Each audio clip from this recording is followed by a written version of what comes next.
Gracias, Juli. Bueno, buenas noches, compañeros. Me disculparán el sonido, estoy por fuera en un servicio. Bueno, la exposición que nos tocó ya hizo la antesala nuestra compañera. Yo inicialmente le voy a hablar sobre la ley 1273 del año 2009, el cual nos habla sobre por el cual se modifica el Código Penal y se crea un nuevo bien jurídico tutelado, que se denomina la protección de la información y la protección de la información de los datos, ¿sí? Tiene tres pilares fundamentales que es de la confidencialidad, la integridad y la disponibilidad de los datos en los sistemas informáticos, ¿sí? Entonces, pues ahí nos habla de una serie de delitos que se cometen en los temas de delito informático, en los ciberdelitos, como bien conocemos. Uno nos habla que sin autorización o fuera de lo acordado acceda en todo lo que la parte del sistema informático protegido o con medida de seguridad o se mantenga dentro del mismo en contra de voluntad o quien tenga legítimo exclusivo. Bueno, en esto hablamos un ejemplo que es muy claro que lo que está pasando actualmente acerca de los ataques que se le están creando a las diferentes páginas, como ya bien lo sabemos, la Policía Nacional, como la del Congreso, ¿sí? Entonces ellos están accediendo a las páginas con la finalidad pues, de obtener una información ilícitamente. Entonces pues ahí se configura ese delito como tal. El que sin estar facultado para ello impida o obstaculice el funcionamiento o acceso normal en el sistema informático, a los cuales informático allí contenido en una red telefónica, incurrirá en pena de prisión a 48 y 96 meses. Y obviamente pues con su respectiva multa. Bueno, quiero hacer muy énfasis en que el que sin orden judicial previa intercepte datos informáticos en su origen destinado o en el interior del sistema informático o las emisiones electrónicas provienen del sistema informático. Bueno, yo le quiero también pues explicar un poco a nuestros compañeros y al ingeniero pues que cuando nos hablan de este delito, que sin una orden judicial acceder a datos informáticos, el protocolo contemplado dentro del Código de Procedimiento Penal, vamos a llevarlo a la parte penal, contemplando dentro del Código de Procedimiento Penal, nos da un protocolo que primero, pues uno como policía judicial hace una solicitud con unos motivos fundados, por qué se necesita acceder a esa información.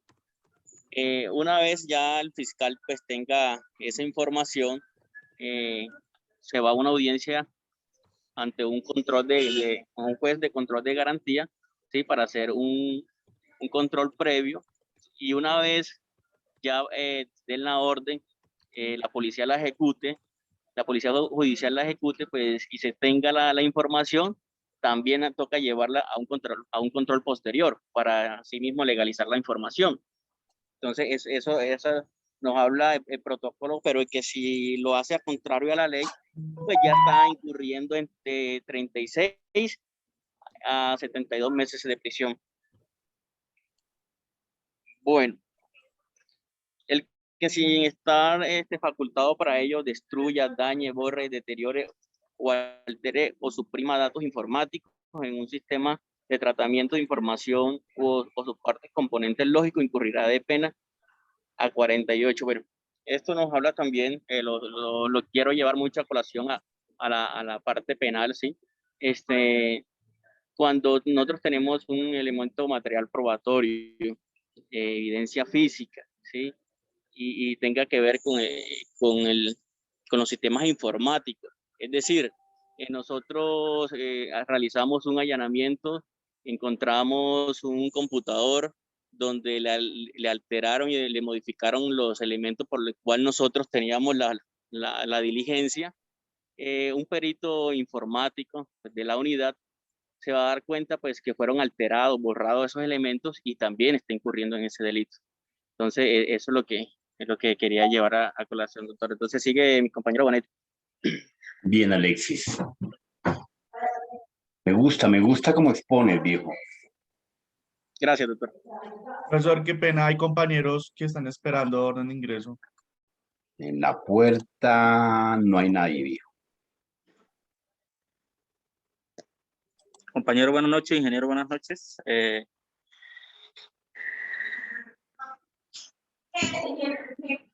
¿Sí me escuchan? Sí, dale, buenas noches. Qué pena, no te saludé, Arnold. Siguiendo con la exposición, para analizar la ley 1273 del año 2009, se debe tener en consideración distintos elementos de su contenido también, como lo venía explicando mi compañerito Alex, con el fin de mantener y salvaguardar el bien jurídico tutelado de la protección de la información y de los datos. Elementos contenidos en los que tiene que ver con sujeto activo, sujeto pasivo, los verbos rectores, contenido a lo largo de los artículos de la ley, dentro de las circunstancias de tiempo, modo y lugar, dosificación de la pena, analizando los tipos de resultados con su respectiva circunstancia de agravación punitiva. Tenemos el artículo 269G, suplantación de sitio web para capturar datos personales. El que con objeto ilícito y sin estar facultado para ello, diseñe, desarrolle, trafique, venda, ejecute, programe o envíe páginas electrónicas, enlaces o venda o ventanas emergentes, incurrirá en una pena de prisión de 48 a 96 meses y multa de 100 a 1000 salarios mínimos legales mensuales vigentes, siempre que la conducta no constituye un delito sancionado con penas más graves, como son los otros delitos, el homicidio, concierto para delinquir, que si son delitos que están asociados, la ley va a regir a la pena más grave. En la misma sanción incurrirá el que modifique el sistema de resolución de nombres de dominio, de tal manera que haga entrar al usuario a un IP diferente a la creencia del acceso a un banco o a otro sitio personal o de confianza, siempre que la conducta no constituye un delito sancionado con la pena más grave, como le expliqué ahorita. La pena señalada en los dos incisos anteriores se agravará de una tercera parte a la mitad si para consumarlo el agente ha reclutado víctima a la cadena del delito. En este caso, lo podemos llamar como agente corruptor, que son esas personas que se encargan de incentivar, buscar, conllevar a las demás personas a cometer el delito en una forma para obtener beneficio para él o para un tercero.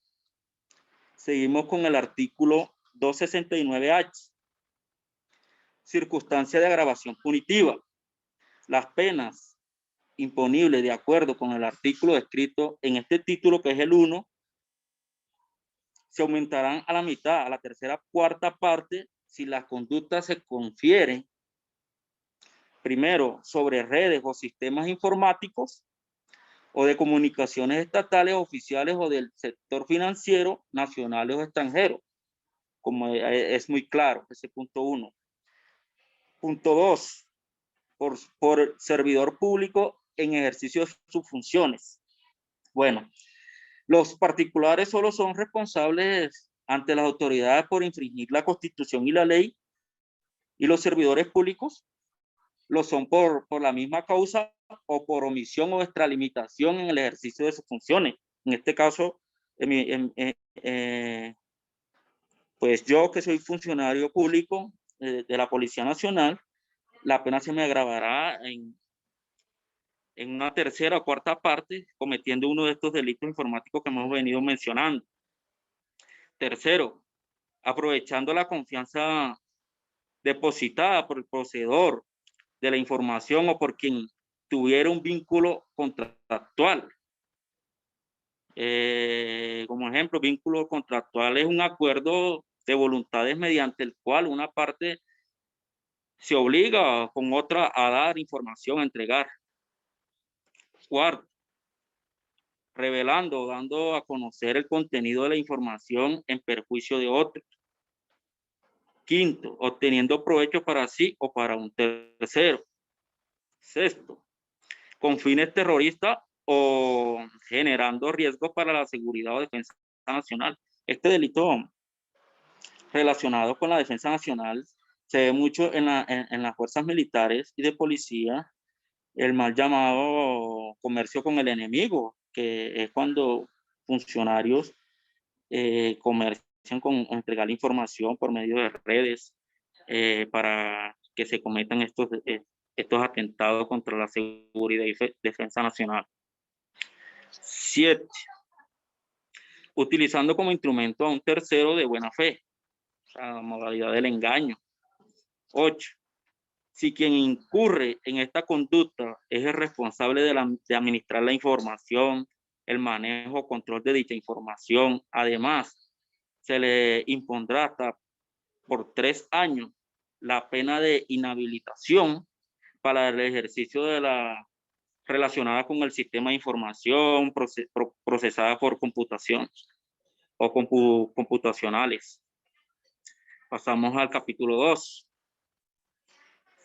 de los atentados informáticos y otras infracciones. Artículo 269I. Hurto por medio de informáticos y semejantes. El que, superando medidas de seguridad informática, realice la conducta señalada en el artículo 239, que es el hurto, en todas sus modalidades, manipulando un sistema informático, una red de sistema electrónico, telemático u otro medio semejante, suplantando un usuario ante los sistemas de autentificación y de autorización establecido, incurrirá en la pena señalada en el artículo 240, que nos trata que la pena de prisión sería de 4 a 10 años de prisión. Artículo 269J. Transferencia no consentida de activos.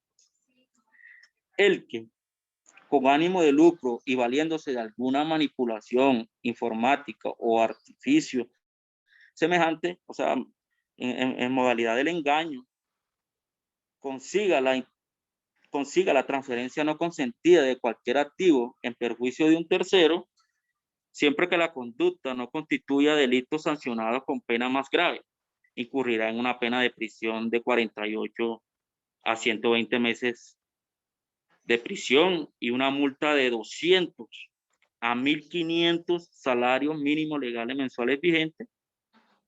La misma sanción le impondrá a quien fabrique, introduzca, posee o facilite programas de computador destinados a la comisión de delitos descritos en los incisos anteriores. Seguimos con, si la conducta descrita en los dos incisos anteriores tuviera una cuantía superior a los 200 salarios mínimos legales vigentes, la sanción allí señalada se incrementará a la mitad, o sea, a la mitad de los 200. En cuanto a la dosificación, puedo mencionar que la ley 1273 del año 2009 trae penas que van desde la más mínima, son 36 meses de prisión intramural, y la máxima es de 120 meses de prisión, que es la contenida en el artículo 269J, transferencias no consentidas de activos. Sigue mi compañera con los otros artículos.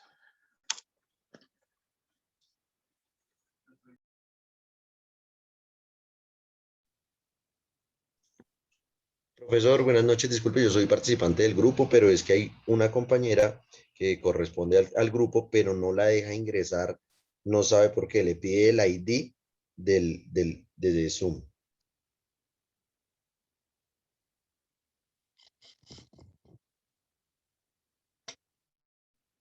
Buenas noches, profesor, ¿me ves? Aló. Profe, no se escucha.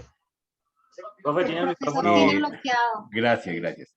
Dile, Jesús, que registre su correo para que le deje ingresar. Y doña Ligia, la escucho y la veo. Sí, señora, muchas gracias. Profesor, buenas noches. Profesor, qué pena, yo soy Norma Rodríguez. A mí me estaba pasando lo mismo, me estaba pidiendo un usuario, una contraseña, y le cuento que eso fue en el 2018 y no me acordaba, por eso no pude ingresar antes. Ay, no se ría, profesor. Mire, y me tocó decirle, vea, aquí le muestro la cámara, me tocó decirle a mi hijo que me ayude, y ahí está, mire. Vea, ahí le muestro. Doña Ligia. Ahora se me olvidó todo. Si me va a pedir ahorita exposición, de los nervios se me olvidó todo. Tranquila, tranquila, Ligia, no te estreses. No, ella Deja es de de últimas. otro, yo soy Ligia, que voy a poner. Ah, Ella bueno. es de otro grupo. Doña Norma, creo que es Norma. Listo, compañero, La- dale. listo. Dale, doña Ligia, arranca. La guía, la diapositiva anterior, gracias. Bueno, vamos a hablar de la ley 1341 del 2009. Primero tenemos que saber de qué se trata esta ley para poderla entender. Esta ley nos define principios y conceptos sobre la información, la organización de la tecnología y de las comunicaciones. Esta ley también debemos saber cuáles son los derechos que reconocen a los usuarios de las TIC según la ley 1341.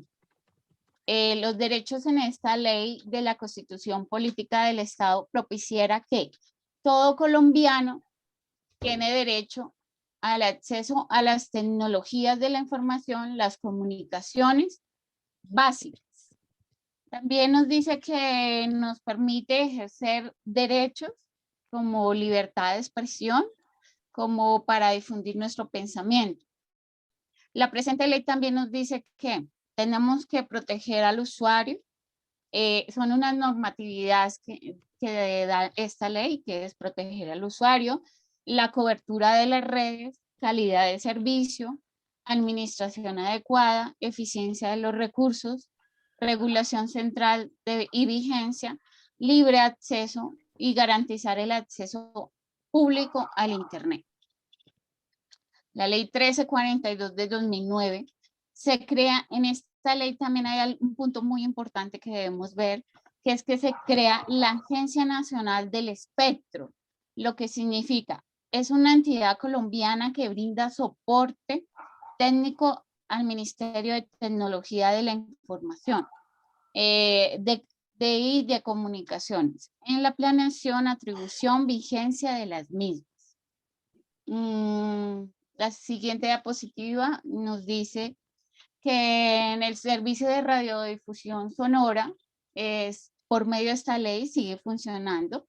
Radiodifusión significa o se define las señales de radio y televisión que en una época anterior teníamos muy presente que era última tecnología. Obviamente, como se ha ido modificando todo, ya no son última tecnología, pero en su época fue muy importante porque, digamos, cuando no había televisión, el radio nos servía para oír novelas, cosas así. Todo se decía casi por el radio. Digamos, en los pueblos, los anuncios o cosas cuando ya no había estas comunicaciones tan avanzadas, el radio era el que nos servía como radiodifusión.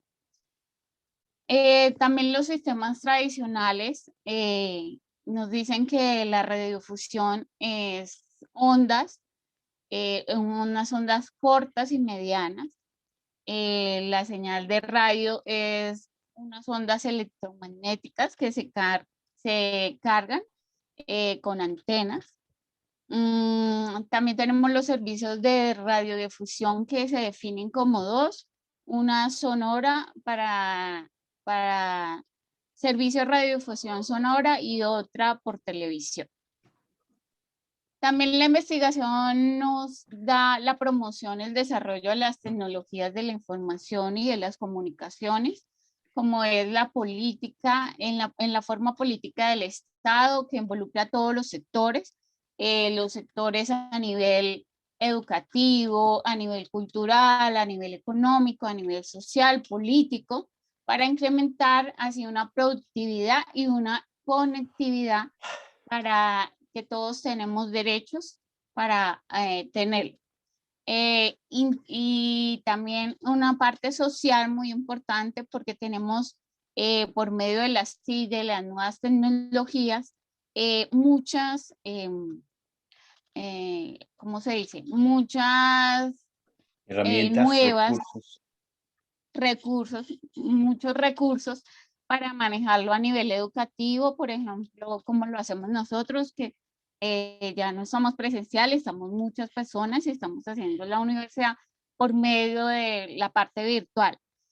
También los colegios, la parte cultural, ya no tenemos que estar en un teatro, porque podemos ver obras de teatro a nivel virtual, conciertos, o sea, son muchos beneficios que nos dan estas nuevas tecnologías a nivel económico, a nivel laboral, social. Ya vemos que muchas personas que no necesitan ir al trabajo porque trabajan desde su casa virtualmente. A nivel económico vemos que en este momento, por la pandemia y todo, estamos viendo que los domicilios y todo es lo que se volvió el boom, porque ya todo se maneja por medio de los celulares, por medio del computador. Gracias. Sígueme, compañero. Listo, doña Ligia. Muy bien.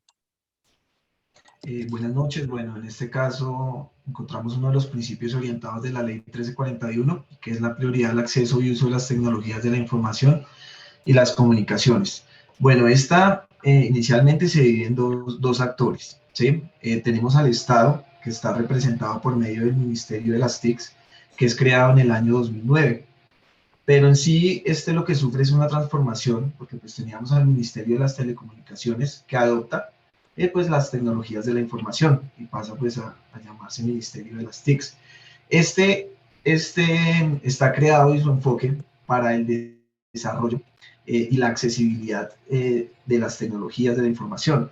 En este caso, la extensión es de la red para llegar a diferentes puntos del territorio nacional, que se componen por departamentos, ciudades, pueblos, veredas, caseríos, pues garantizando esto, para que pues tengamos alcance a esos lugares para beneficio de todos los ciudadanos.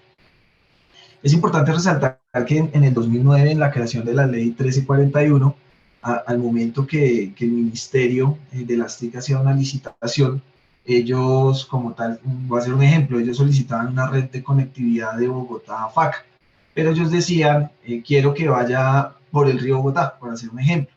Entonces, ¿qué tenían que hacer los que licitaban, las empresas privadas? Atender a esta solicitud que daba el ministerio. En el 2019 se modifica la Ley 1341 en este aspecto, en los principios orientados, permitiendo que los privados sugieran al momento de una licitación de cómo puede haber un costo-beneficio para hacer más asequible o hacer más rápido que se extiendan en los proyectos pues, que se dan a nivel nacional. En segundo lugar, pues tenemos los principios orientados a agentes del sector de las TIC. En este encontramos inicialmente los servicios móviles que son ofrecidos por operadores privados como Claro, Movistar, Tigo, UNE y algunos que son alianza público-privada como la ETV acá en la ciudad de Bogotá. Esto pues por medio del desarrollo tecnológico en los diferentes en el diferente territorio de nuestro país, permite la accesibilidad pues por medio de los planes que cada ofrezca, ¿no? Según la necesidad que nosotros tengamos, pues como usuarios. Hoy en día pues ya encontramos que hay planes ilimitados, como pueden haber planes que pueden tener 15 gigas, o como se puede hacer una recarga de 1.000 pesos hasta comprar paquetes de conectividad. También encontramos los servicios fijos, que viene pues el internet, que en este momento pues, me permite estar en esta exposición compartiendo con ustedes desde la comodidad de mi casa, otros compañeros desde su trabajo o en el sitio que se encuentre, con una conectividad fija. También en este servicio fijo encontramos en la televisión. Pues hay que resaltar que la televisión hoy en día ha sido desplazada por el Internet, como lo explicaban los compañeros en una exposición anterior. Hoy en día, pues las plataformas de entretenimiento digital que tenemos acceso por medio de aplicaciones que van ligadas al Internet, a la red, a la capacidad de la banda ancha que poseamos, pues nos permite tener un contenido a voluntad propia, no ligado a la televisión. Pero igualmente la televisión, por decirlo así, ofrece hoy en día planes por televisión, por ejemplo, televisión por HD en alta definición, paquetes de canales, bueno, diversas cosas. También encontramos la telefonía fija, pues también viene agrupada, ¿sí? En esto, esta telefonía fija en las ciudades pues, más desarrolladas en el tema de las TICs ha tendido a desplazarse, pero hay que resaltar que normalmente cuando uno quiere un plan fijo para su vivienda, para su hogar, esto viene agrupado en un triple play, entonces normalmente pues uno toma esta línea para poder tener con una diferencia de precio muy mínimo. Pero en el desarrollo que va teniendo las TICs a nivel nacional por medio de alianzas público-privadas, a las partes donde aún no se ha podido llegar en un 100%, aún sigue siendo muy importante pues las líneas telefónicas. La siguiente, por favor. Bueno, también tenemos pues la libre competencia. En esta el Estado pues proporciona escenarios libre y de leal competencia que incentivan la inversión actual y futura en el sector de las TIC. Este objetivo es incentivar, crear la eficiencia para que, como lo mencionaba anteriormente, se tenga la accesibilidad dentro del territorio nacional. Dentro de esta libre competencia también, ¿qué se busca? Que todos los operadores tengan participación, sean pequeños, medianos, grandes, en pro o beneficio de la ciudadanía. También hay que resaltar algo que se vigila dentro de esta libre competencia, es respetar los derechos de los usuarios. En respetar los derechos de los usuarios, esencialmente está la accesibilidad por tema de costos, ¿sí? Dependiendo de las zonas a donde se quiera llegar en estas alianzas. También tenemos que se fomente pues, la ética, ¿sí? De las empresas, porque pues, lógicamente, voy a hacer un ejemplo, hace muchos años, no sé si tienen presente una empresa que se llamaba TV Cable, que era una empresa que era de Andrés Pastrana, bueno, ya después la vendió, pero tuvo en ese momento, creo que fue el año 2000, 2002, tuvo un tema de corrupción ligado a esto, ¿sí? Ya pues que en la primera década de este siglo XXI, a mediados de esta década, de la primera década, perdón, se vio pues el boom de esta tecnología, ¿no? Del Internet, que primero pues llegaba por accesos que se permitían, no sé si recuerdan una tarjeta que uno compraba que se llamaba Netcar, que tenía 20 megas, 50 megas, que uno la conectaba a la toma del teléfono en ese momento, al computador. Estoy hablando pues de una velocidad que funcionaba, por decirlo, a carbón, ¿sí? Todo esto en la libre competencia se busca que cada día tenga pues una mejora en capacidad de banda ancha.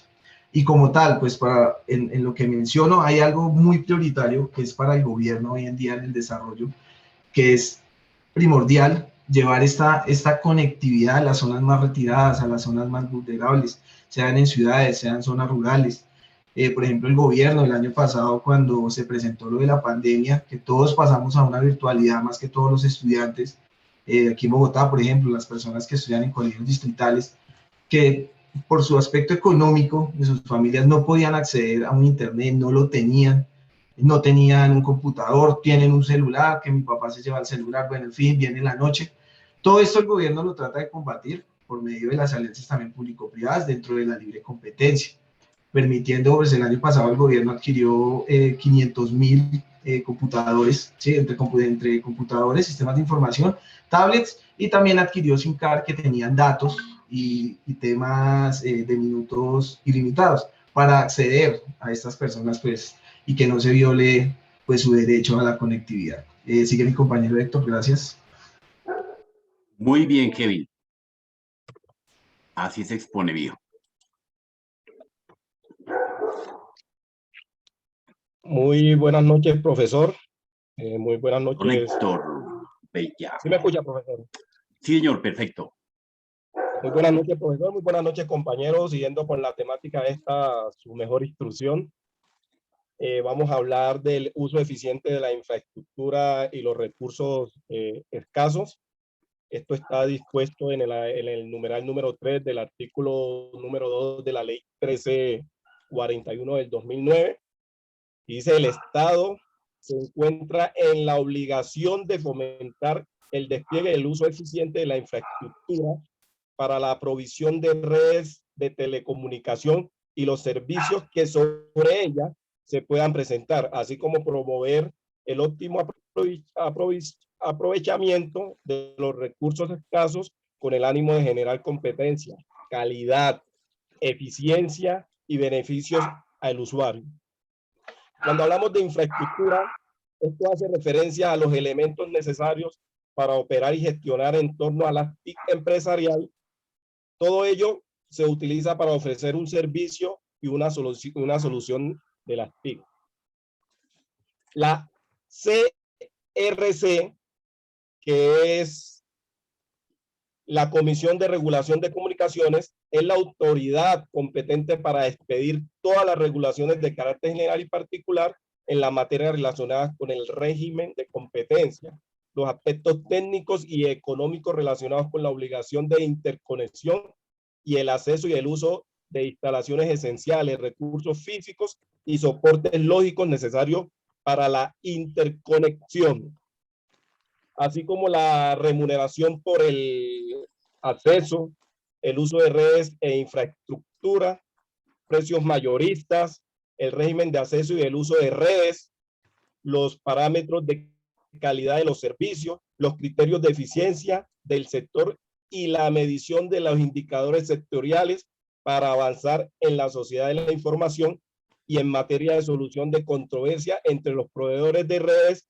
y servicios de comunicación. Próxima diapositiva, compañera. Compañera.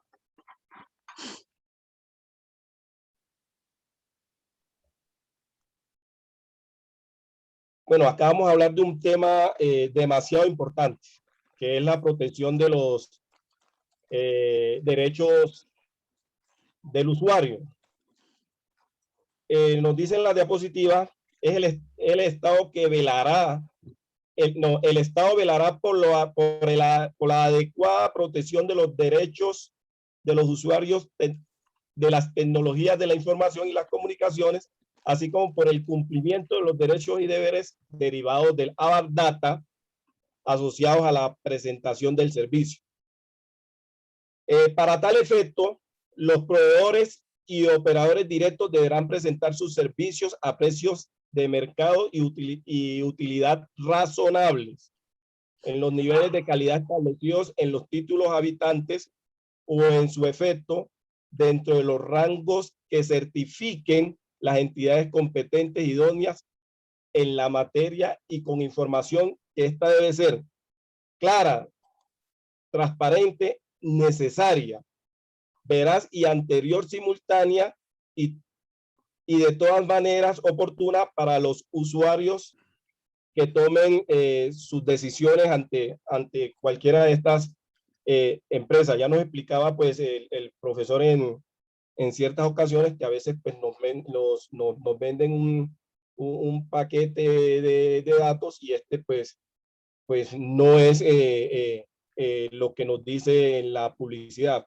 Esto sería lo llamaríamos una publicidad engañosa. Héctor, ¿qué es el ABAP Data?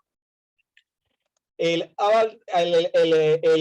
ABAP Data es una acción jurídica propia del derecho normalmente constitucional. Es un derecho fundamental consagrado en el artículo 15 de la Constitución Política del 91, cuyo objetivo es proteger la intimidad personal y familiar y el buen nombre del individuo. Dicho derecho permite actualizar y rectificar la información que se haya recogido en bancos de datos de entidades públicas o privadas. Al ser un derecho fundamental, dicho derecho se puede amparar a través de una acción de tutela. Perfecto. Sí, señor. Sí. ¿Me dijo algo, profesor? Dale, sí. Sí. ¿De qué se diferencia el ABAP Data de la protección de de datos. La protección de datos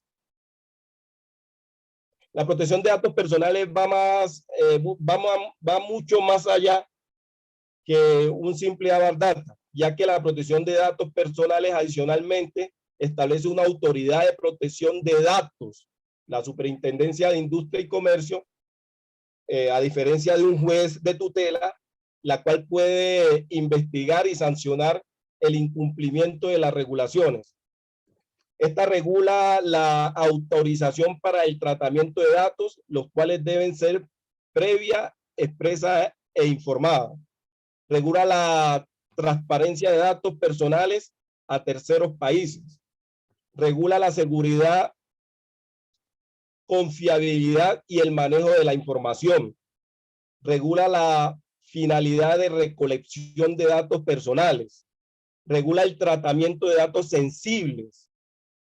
Crea el Registro Nacional de Base de Datos. Pero excelente, excelente, Héctor, muy bien.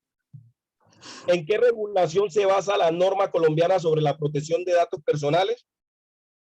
Al igual que muchos países latinoamericanos como Argentina, Uruguay, México, Perú y Costa Rica, la regulación colombiana está en la ley 1581 del 2012, se basa en las normas de la Unión Europea, la cual es la regulación más proteccionista a nivel mundial.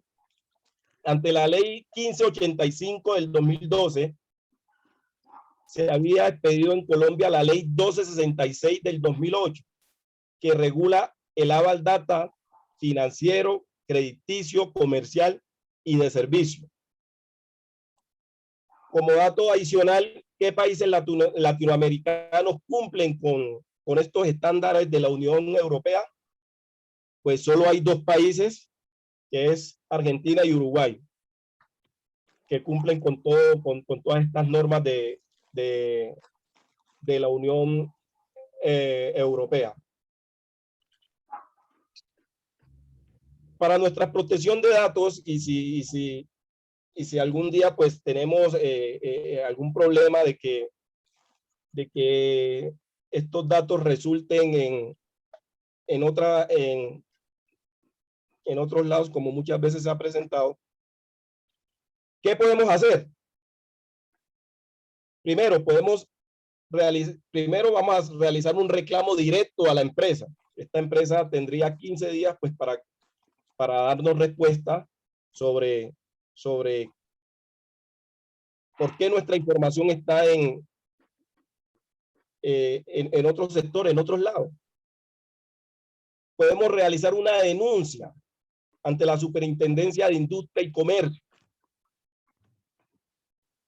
Si vemos que no hay solución, pues volvemos y colocamos una queja ante la Superintendencia de Industria y Comercio. Si el administrador de los datos no atiende a su reclamo, recopile toda la información, incluyendo respuesta a la reclamación y a la comunicación derivada del reclamo para interponer una queja ante la Superintendencia de Industria y Comercio mediante una denuncia o una demanda. ¿Cómo podemos proteger nuestros datos? O sea, usar usar una contraseña segura, ojalá sea con mayúsculas, minúsculas, números y símbolos, como nos hablaba el profesor. Usar el modo incógnito para que no guarden tus contraseñas en tu historia de navegación. No use la misma contraseña para sitios a los que acceda y para sitios de redes de dudosa procedencia. No ingrese datos personales a sitios desconocidos. Y recuerde, siempre que abra una página, como nos decía el profesor, mire que esté en la página el candadito, que esa es una protección de la página, o sea que la página es segura. Sigue mi compañera, profesor. Muchas gracias.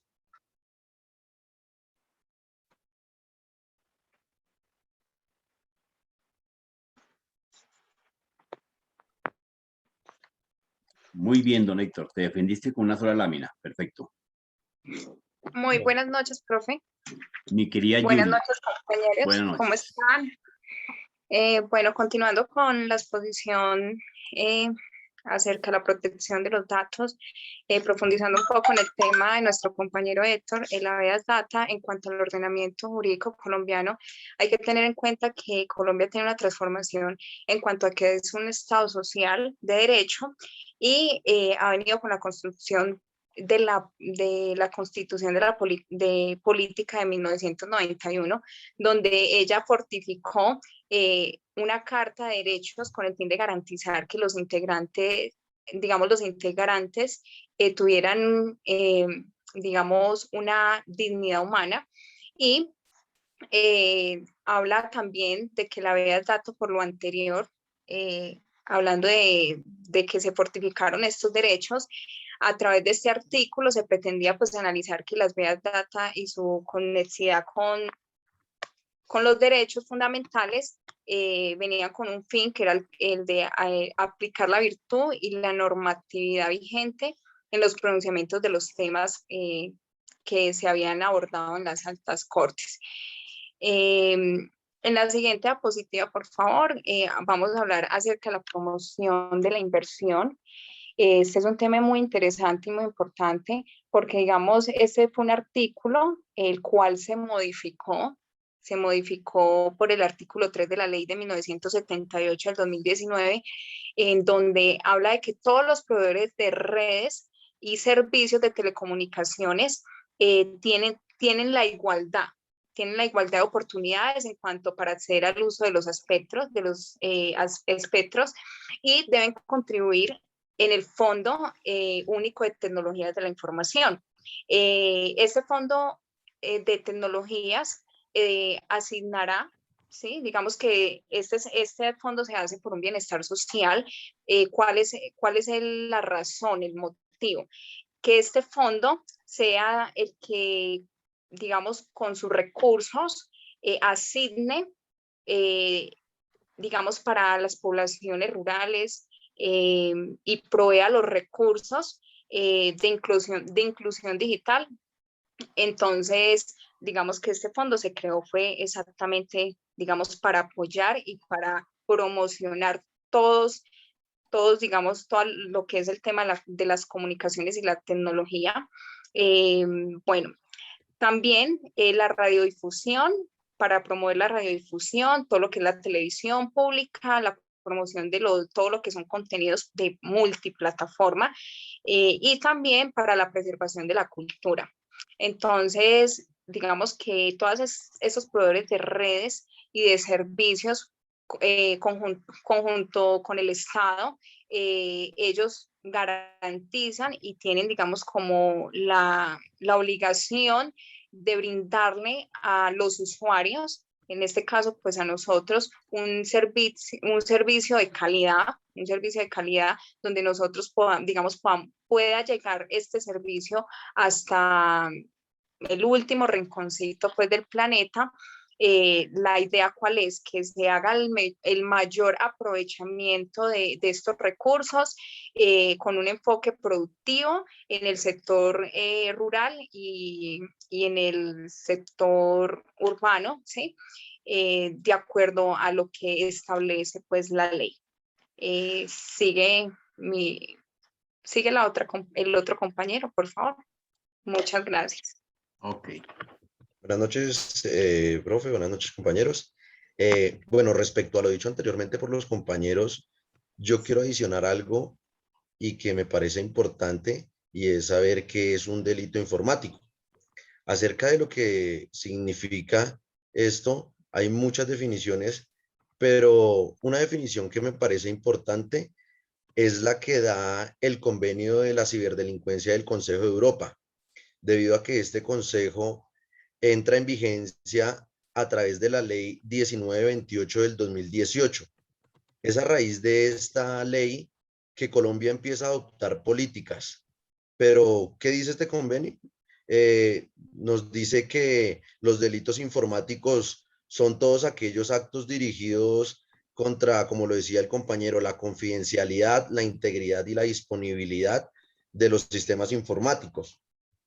Entonces, básicamente, es el atentado contra esos tres pilares, contra la confiabilidad, la integridad y la disponibilidad en un sistema informático. Por eso son tan importantes estos tres pilares. Adicional a esto, también hay otra serie de definiciones.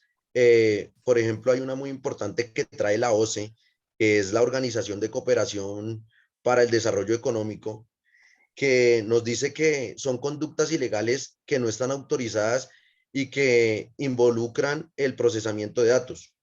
Esa es otra definición que es muy común, pero digamos que la que más manejamos acá para el tema de los delitos informáticos es la que trae el convenio de la ciberdelincuencia del Consejo de Europa, la cual también nos dice que hay una clasificación a nivel macro internacional que dice que esa clasificación comprende 4 grandes grupos. Uno de ellos, el primero, es el de delitos que están dentro del acceso ilícito a los sistemas informáticos. El segundo es están los que hablan o los que tratan más bien de la intersectación ilícita de estos datos informáticos. Está la tercera, que hace relación a la interferencia del funcionamiento de un sistema informático, y por último grupo está los que tienen que ver con el abuso de dispositivos que faciliten la comisión de los delitos. Estos son los 4 grupos que trae el Convenio de Europa. Pasamos a la siguiente diapositiva, compañera. No, discúlpeme. Ahí vamos con neutralización, ¿sí? Ahora sí, refiriéndonos al principio orientador de la neutralidad tecnológica, yo quiero inferir frente a esto, ya que vemos cómo en la actualidad la población usamos la tecnología para escribir informes, enviar y recibir correos, realizar llamadas a través de internet, modificar fotografías y otro tipo de acciones, ¿sí? Cada vez tenemos más opciones de programas y de tecnologías para realizar estas y otras tareas. Cada día las personas, las empresas, las instituciones, el gobierno debe decidir cuál software o cuál tecnología utilizarán. Dijo esta frase que aparece ahí relacionada el señor Eduardo Núñez, quien es el vocero y el gerente de estrategias de la plataforma Microsoft. Siempre es bueno mantener las opciones abiertas, siempre es bueno tener la libertad de elegir, y para eso es fundamental la neutralidad tecnológica. Entre el 2003 y el 2005, 175 países firmaron en Suiza la Declaración de la Cumbre Mundial sobre la Sociedad de la Información. Este acuerdo estableció, entre otras cosas, el concepto de neutralidad tecnológica, que refirió en decir que es la libertad de elegir entre los diferentes modelos de software o tecnología de acuerdo a las necesidades de cada usuario, ya sea software protegido, de código abierto, software libre, en la nube o mediante outsourcing. La naturalidad tecnológica es importante para el desarrollo del software porque nos permite tener opciones a la hora de tener que trabajar. Si yo decido comprometerme o casarme con una tecnología en particular, podría estar quitándome la opción de evaluar otras tecnologías que sí me van a brindar o me van a permitir tener un desarrollo mucho más efectivo. Esa selección de la mejor tecnología debe basarse en 3 principios. ¿Cuáles son estos 3 principios? La independencia tecnológica, la interoperabilidad y la libre competencia. ¿Qué es la independencia? Es lo que me permite a mí elegir cualquier tecnología de acuerdo a mi necesidad en un momento dado. La interoperabilidad es lo que me permite a mí interconectar distintos sistemas independientemente en qué tecnología o lenguaje fueron desarrollados. En otras palabras, cuando alguien adquiere un software y lo que hace con una idea de que sea interoperable, lo que espera es que diferentes empresas o proveedores puedan llegar a conectar con ella sin tener que necesariamente ir el proveedor inicial de este software para crear las conexiones. Y la libre competencia se refiere a que es permitir que todos los actores alrededor de las tecnologías puedan, en condiciones de igualdad, poder participar dentro de un determinado concurso. Podemos continuar a la siguiente diapositiva, compañera. Gracias. También podemos ver como principio orientador el derecho a la comunicación, la información, la educación y los servicios básicos de las TIC, que nos dice que el Estado propiciará a todo colombiano el derecho de acceso a las tecnologías de información y las comunicaciones básicas que permitan el ejercicio pleno de los siguientes derechos. ¿Cuáles son estos derechos? El de la libre expresión, que refiere, o sea, es un derecho donde claramente sin este derecho el mundo no habría evolucionado de la misma manera, ya que sabemos que desde hace mucho tiempo no nos podíamos expresar libremente y anteriormente la única voz válida era la del más fuerte. Tuvieron que pasar mucho. El más fuerte no siempre era el más inteligente. La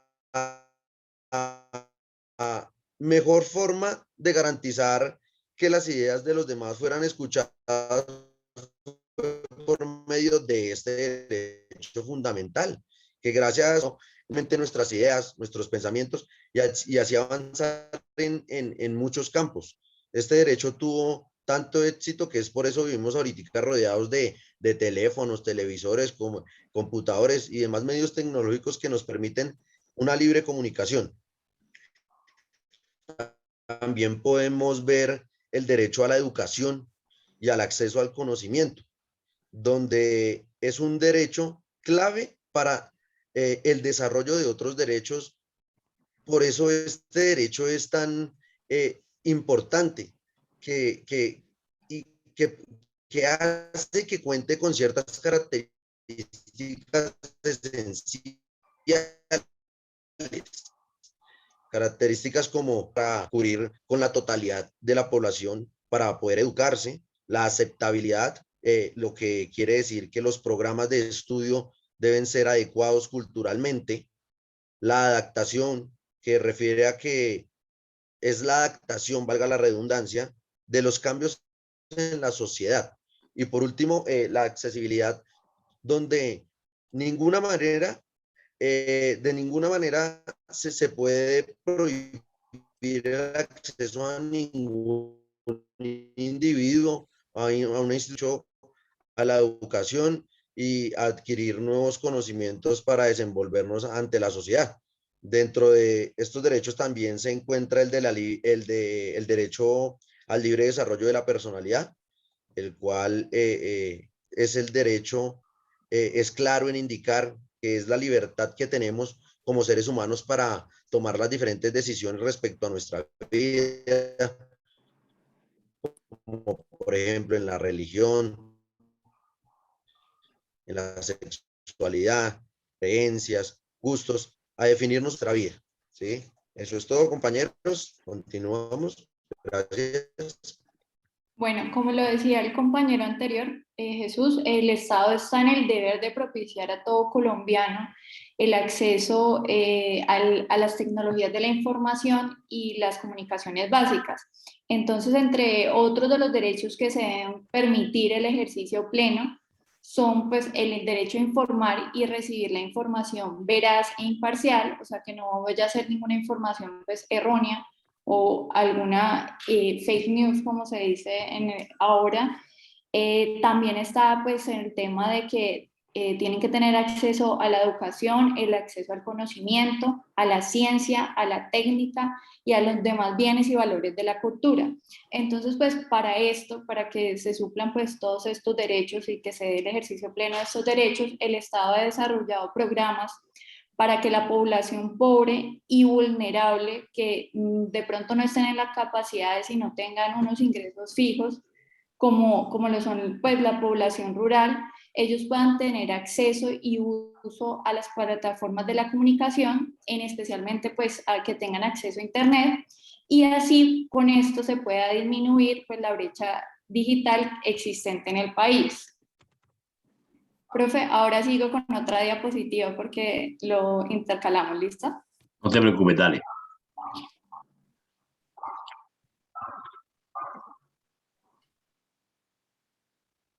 ¿Quién la está manejando? Disney, sigues tú, ya te compartí la diapositiva. Buenas noches, compañeros. Continuando con la exposición de los demás compañeros, yo les voy a hablar sobre el convenio de Budapest desde una perspectiva de derechos humanos. Pero para iniciar, inicialmente vamos a dar el concepto a nivel general. El convenio, este convenio es también llamado Convenio sobre la Ciberdelincuencia. Fue adoptado el 23 de noviembre del 2001 por el Consejo de Europa con el fin de combatir delitos informáticos. Este convenio ha sido un instrumento internacional que busca de manera homogénea que los diversos países contratantes tomen medidas contra la cibercriminalidad. En el Tratado Internacional, en materia penal, se establecen herramientas legales para seguir penalmente aquellos delitos cometidos, ya sea en contra de sistemas o medios informáticos. Viendo la necesidad prioritaria de aplicar una política penal común, así como de mejorar la cooperación internacional entre ellos, se crea esta sociedad frente a la ciberdelincuencia. Miguel Polaino Navarrete fue un catedrático especializado en derecho penal europeo, y él nos habla del derecho penal objetivo y el derecho penal subjetivo. Él se refiere al conjunto de normas públicas que definen determinadas acciones como delitos e imponen las normas correspondientes. Realmente esto da facultad o potestad a cada Estado para imponer dichas penas a quienes incurran en estas acciones. El derecho penal, por tanto, resulta ser una atribución única y exclusiva de cada Estado, y a ellos les compete a cada uno definir su política penal frente al tema, y así pues sancionar a aquellos ciudadanos que actúen de forma contraria a la misma, ¿no? De acuerdo a estas definiciones, entonces tenemos que el convenio constituye actos que ponen en peligro los sistemas y redes de datos informáticos. Muchos nos estaremos preguntando qué establece el convenio de Budapest. El convenio tiene 3 ejes esencialmente. Para ello hablaremos de los delitos informáticos. Estos son se refiere a los delitos de la tecnología como medio y se refiere a delitos ya conocidos que se cometen a través de un sistema informático. Son los más comunes y se encuentran ya tipificados en la mayoría de las legislaciones ampliados a los medios digitales.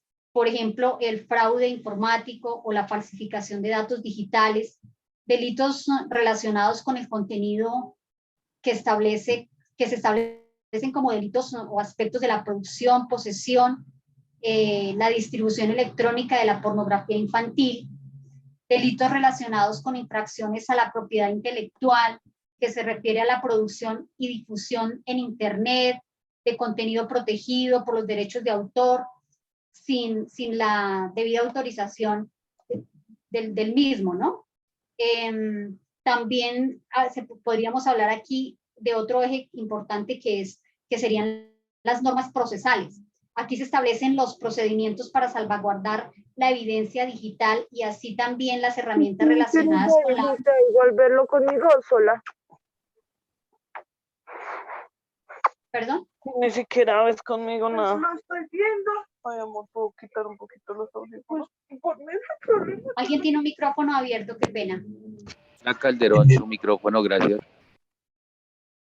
Volvemos entonces a hablar del segundo eje, que son las normas procesales. Aquí se establecen los procedimientos para salvaguardar la evidencia digital y así como también las herramientas relacionadas con la manipulación estas evidencias. Entre otras, pues serían los datos digitales para ser utilizados como pruebas, ¿no? El tercer eje serían las normas de cooperación, que son reglas de cooperación para investigar cualquier delito. Ahora vamos a hablar del convenio Budapest en Colombia. Está contemplado en la ley 1928 del 24 de julio del 2018. Por esta disposición, el Estado colombiano entra a formar parte del convenio Budapest, y al respecto, pues cabe señalar que Colombia ya había avanzado en el 2009 con la expedición de la ley 1273, por medio de la cual incorporó al Código Penal un nuevo bien jurídico tutelado y denominado de la protección de la información de los datos. Dentro de los tipos penales ya incorporados en la legislación colombiana, que además buscan proteger, entre otras, de manera especial los datos de las personas. Al día de hoy se han adherido más o menos 56 países de todo el mundo, incluyendo Chile, Costa Rica, República Dominicana, Panamá, y se dice que recientemente Argentina, en lo que nos referimos a Latinoamérica. Nos estaremos haciendo otra pregunta, y sería la siguiente: ¿por qué es importante para Colombia este convenio? Vamos a dar un ejemplo. Supongamos que se comete un fraude a través de una página de pagos online. La víctima hizo una compra desde Chile o qué sé yo, y a través de un portal hosteado en México, pero aquel que la engañó para hacer ese pago se encuentra en España. Además, tanto la víctima como el estafador mantuvieron varias conversaciones vía chat, por servicio chat, el cual pertenece a una empresa norteamericana. La víctima realiza su denuncia por fraude en Chile, perdóneme, o el país donde estaba esa persona, pero estamos dando el ejemplo en este caso en Chile. Entonces, en Chile, pues este delito ya está tipificado, pero el delito en sí se cometió desde España, y la evidencia está dividida, en este caso, entre México y Estados Unidos. La pregunta que nos haríamos todos adicional sería: ¿quién se hace cargo entonces? ¿Bajo qué leyes se debería juzgar el caso y tratar la evidencia? Este tipo de casos es cada vez pero muy habitual, por lo que se vuelve imprescindible la cooperación internacional. Entonces, aquí concluimos lo siguiente: la armonización en la ciberdelincuencia se logra tipificando conductas de delitos informáticos. Y la adhesión al convenio es un gran paso para Colombia en materia de investigación de delitos informáticos, ya que se otorgan herramientas y procedimientos para la lucha contra la cibercriminalidad. A continuación les vamos a presentar un video muy reciente sobre una noticia de cibercrimen en Colombia.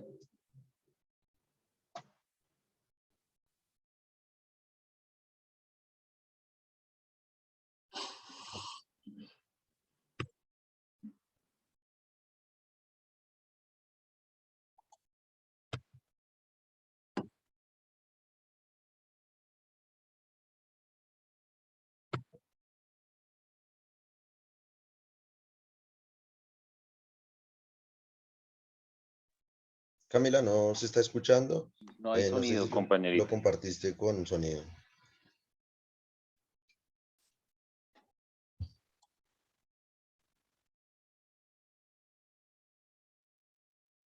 Ciberdelincuentes al acecho. Este hombre es alias el hacker, quien aprovechó la emergencia del COVID-19 para hacer de las suyas en Colombia. Hacía secuestro de los sitios web, específicamente de empresas que ofertaban bienes y servicios. Utilizaba la modalidad criminal denominada e-hackers para apoderarse de páginas web y luego cobrar por un rescate. contactaba a los gerentes de dichas empresas para exigirles dinero a cambio de liberar las credenciales que había hurtado o que habían capturado para que ellos pudieran retomar el control de sus propias páginas y de esa manera habilitar nuevamente el acceso para los administradores y los clientes que tenía. Además, tenía 12 páginas web donde ofrecía especialmente productos tecnológicos y esperaba que sus víctimas consignaran una cuota inicial y luego desaparecía. El caso dejó con la boca abierta a los ciberpatrulleros por la habilidad con la cual operaba el sujeto. Los delitos informáticos aumentaron considerablemente durante la cuarentena. Es innegable. Hasta la familia del primer doctor que perdió la batalla ante el COVID-19 se ve involucrada en una estafa. Los delincuentes no tienen límites. Hay otro tipo de engaños circulando en las redes sociales, por ejemplo en Facebook. Se aprovechan del caso del médico fallecido aquí en Colombia y se intenta recaudar dinero para la familia, cosa que fue desmentida por la esposa. Esta modalidad se suma a las maneras de robo y deja en evidencia la capacidad de los delincuentes para aprovechar el aislamiento. También se ve el incremento de casos de personas quienes inevitablemente deben utilizar la web para hacer pagos online, quedando expuestos ante los genios ladrones cibernautas. Yo fui víctima de robo por internet y estafa. Decidí no hacer las filas y pagar unas cuentas por medio de una aplicación web. A los 2 días me di cuenta de que era un robo y que me habían hackeado la cuenta. Fuentes oficiales confirman que el delito más frecuente es el hurto a través de medios informáticos, es decir, la gente es víctima de que le roben el dinero de sus cuentas bancarias, como le ocurrió a Miguel. Pero, ¿qué hacer para no ser presa fácil de estos delincuentes que trabajan día y noche para hackear información personal? El coronel Luis Atuesta, jefe del Centro Cibernético de la Policía Nacional, nos explica. Toma papel y lápiz. Número 1. Primera medida, que actualicemos los sistemas operativos de nuestros dispositivos de cómputo y de los celulares. Número 2. Que actualicemos nuestras contraseñas. No utilicemos la misma contraseña para todo, es decir, para nuestras redes sociales, para correos electrónicos, y principalmente no utilicemos las mismas contraseñas para temas personales con los temas laborales, que en esta época de trabajo en casa resulta ser una de las grandes debilidades que tenemos. Hay que utilizar contraseñas robustas. Número 3.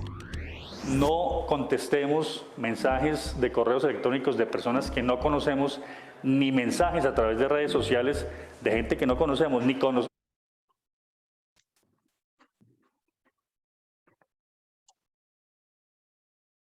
Bueno, ¿listo? No, continúa, Vinay. Le doy paso a mi compañera, por favor. Mil gracias.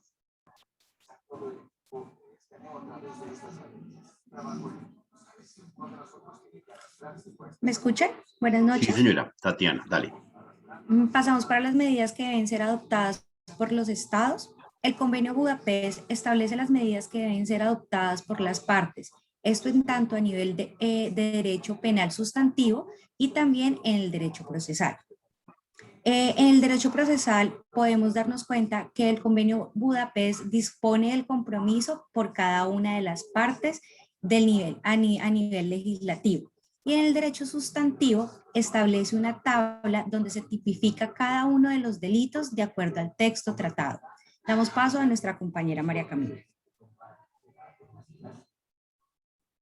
Bueno, ahora vamos a hablar sobre los delitos, pues la tipología de delitos que está relacionada en el Convenio de Budapest. Entonces, pues vamos a hablar primero del acceso a la intercepción ilícita. ¿Qué quiere decir con el acceso o las intercepciones deliberadas e ilegítimas a sistemas informáticos? Entonces, pues eso podría ser el tema de la intervención a las llamadas que se le dan pues a las personas, digamos, en el sector político, que les intervienen las llamadas para escuchar pues todos los temas que hablan. También encontramos el ataque a la integridad de los datos. Y este habla sobre los actos deliberados e ilegítimos que dañen, borren o deterioren sin consentimiento legal bases de datos para beneficios propios. Entonces, acá pues podemos ver el tema de los casos de alteración que se dan se dañan, se eliminan o se deterioran sin consentimiento legal bases de datos para beneficios propios. También podemos hablar sobre el ataque a la integridad del sistema. Entonces, este habla sobre la obstaculización de un sistema informático mediante afectación de datos informáticos. Podemos dar como ejemplo pues, la manipulación a favor de determinada posición como de indicadores, resultados de campañas o encuestas. También hablamos sobre el abuso de los dispositivos. Entonces, se habla de que se produce, se adquiere, se proveen dispositivos o software o elementos tecnológicos para cometer actos ilícitos y acceder a sistemas informáticos donde se le puede dar un ejemplo como donde se guardan pues programas en equipos tecnológicos y lo que hacen es pues grabar información y acceder a la información privada de las personas. En estos también hablan de la falsificación informática, que es la afectación de todos los datos informáticos para generar datos no auténticos que pueden presentarse como si lo fueran. Entonces, puede ser como el cambio de identidad, la documentación falsa, las cifras falsas que se dan en todo el tema del Internet.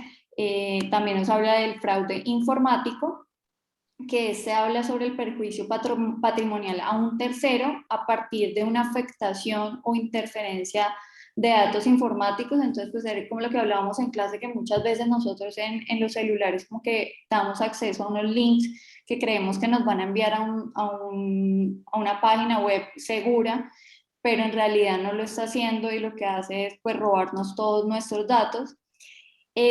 También hablan sobre los delitos relacionados con la pornografía infantil. Esto habla, pues, consiste en la utilización de menores de edad para fines sexuales a través del contacto por internet, celular o cualquier otro dispositivo tecnológico mediante engaños y suplantaciones, y esto tiene pues como fin una elaboración de material pornográfico para publicaciones y manipulaciones lucrativas. Entonces, pues bueno, como lo decía, pues esto se puede ver en el ejemplo pues de plataformas de trata de blancas o de pornografía infantil para que se generen utilidades a terceros a través de delitos sexuales con menores. Y de lo último que nos habla es sobre los delitos relacionados con infracciones de la propiedad intelectual y derechos afines. Entonces, pues esto como ejemplo podemos ver como la creación de programas piratas, la reproducción y producción de videos o música sin derechos de autor, pues que afectan la propiedad intelectual de los autores de este tipo. ¿Sigue Tatiana? Tati. Prende micrófono y le escuchamos. Perdón. Ya. Bueno, a la fecha podemos darnos cuenta que el Convenio Budapest ha sido ratificado por 60 estados, junto al estado que lo conforma la Unión Europea, y el convenio ha sido ratificado por países no europeos. Entre ellos podemos encontrar a Estados Unidos, Canadá, Australia, Japón, Israel, República Dominicana, Chile y Colombia. Muchísimas gracias a todos, profesor, muchísimas gracias. Eso fue todo.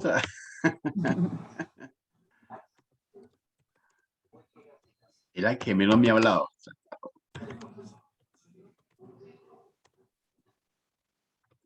Bueno, pensé que nos ibas a hablar más del Tratado de Budapest. Es importante que nos hables del Tratado de Budapest, toda vez que esa es una organización, un ente, un proceso, un esquema que tiene un proceso en materia de paneles, de entidades que nos van a definir cierta trazabilidad dentro de este ejercicio jurídico.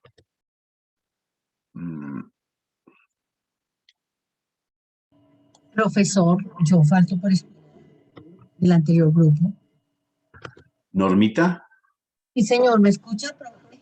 Sí, bueno, Norma, te voy a dar un espacio, pero mañana. ¿Mañana? Ay, profe, mañana no, porque mañana tengo una auditoría del colegio. 10 minuticos, yo les pongo rápido. Pongo más rápido que todo el mundo. 3 líneas, espionaje informático y ya, terminé. Porfa. Ya te pongo, no te preocupes, ya te pongo cuidado. Muchachos, ¿qué les tengo en este tema? A ver.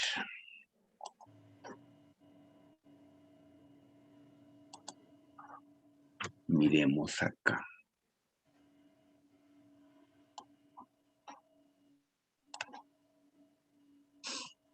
A ver, a ver, a ver. Tatiana, no. Bueno, el grupo muy sólido el grupo en su exposición.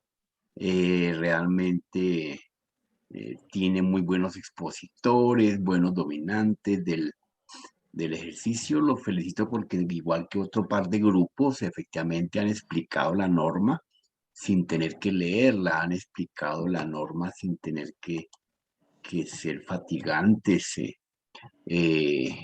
han sido argumentativos, explican, dominan, se creen el cuento y eso es agradable.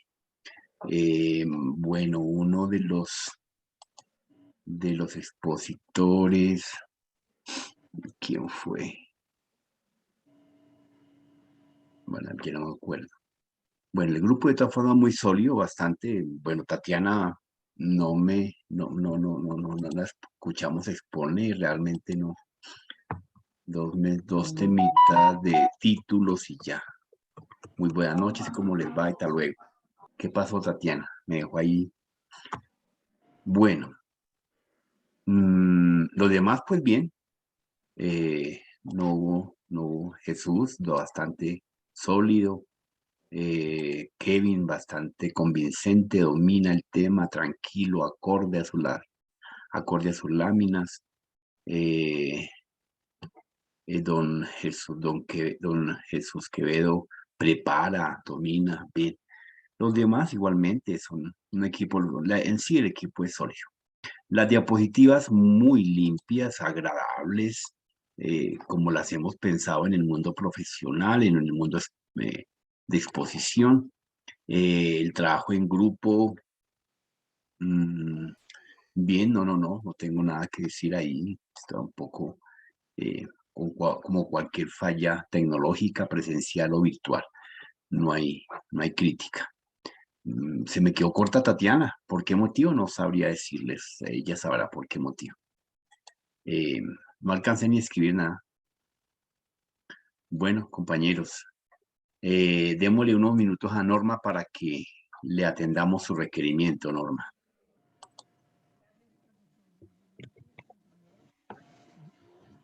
Norma. Profesor, ¿me escucha?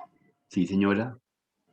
Primero acerca del tema de espionaje informático, que este espionaje informático es obtener información privada de los usuarios de correo electrónico, para lo cual se usan determinados programas que logran eludir los medios de seguridad informática. ¿Cuáles son las características? Tenemos la infiltración y tenemos la penetración. La infiltración son técnicas. Es decir, que ellos lo que hacen es suministran datos de los contrarios y utilizan a veces topos. A veces sacan información de las empresas, de las entidades. En la penetración, ellos son colaboradores de la misma empresa, en donde ellos van a hacerle les proporcionan datos. ¿Cuáles son los instrumentos para el manejo de las fuentes humanas? Tenemos el soborno y tenemos el chantaje. En el soborno, pues ellos les dan plata a las personas para que puedan tener información de la empresa, de la institución. El chantaje es muy utilizado también para cuando las personas, en un caso pues muy conocido es cuando lo hacen con los niños, ¿no? Que de pronto a veces los niños ingresan a internet y ellos comienzan a chantajearlos para que ellos puedan hacer cosas indebidas. Esa es una manera de chantajear, o de chantajear al mismo funcionario que se prestó para eso, o con información de él para poderla exponer en redes sociales. Voy a exponer acerca de la historia del espionaje. El primer libro que habló acerca del espionaje fue La Guerra, que fue el de Sun Tzu, también que fue antes de 500 años antes de Cristo. También existieron unos antecesores que fueron los ninjas del Japón feudal. Los métodos han ido cambiando. Pasaron desde los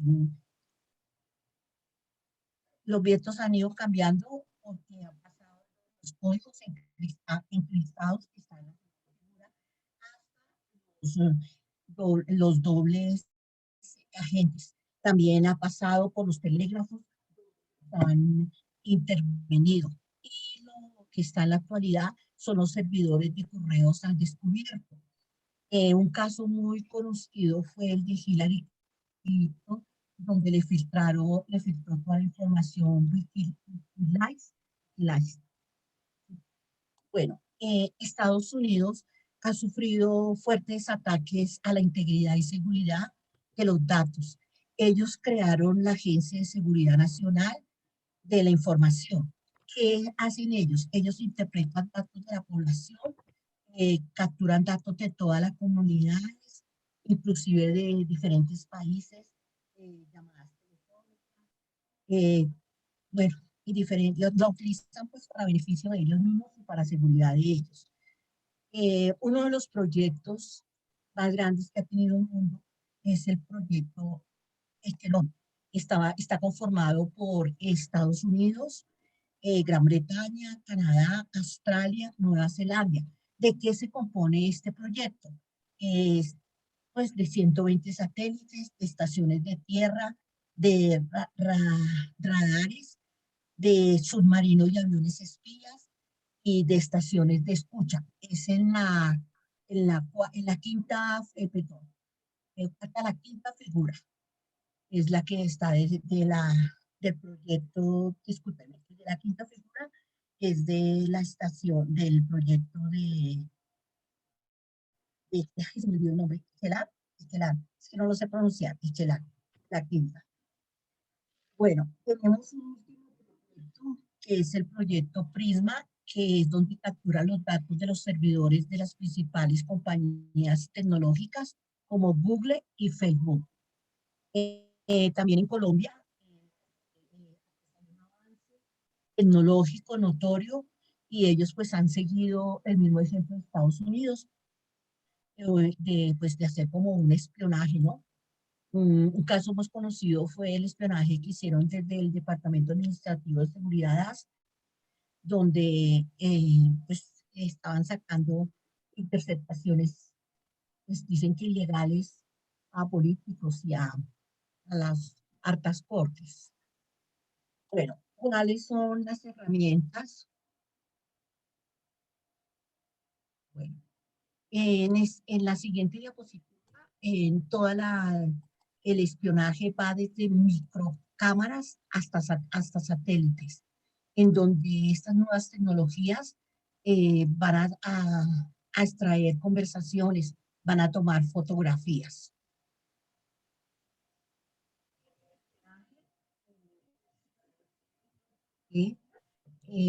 Entonces, para este espionaje, pues se ha creado un contraespionaje.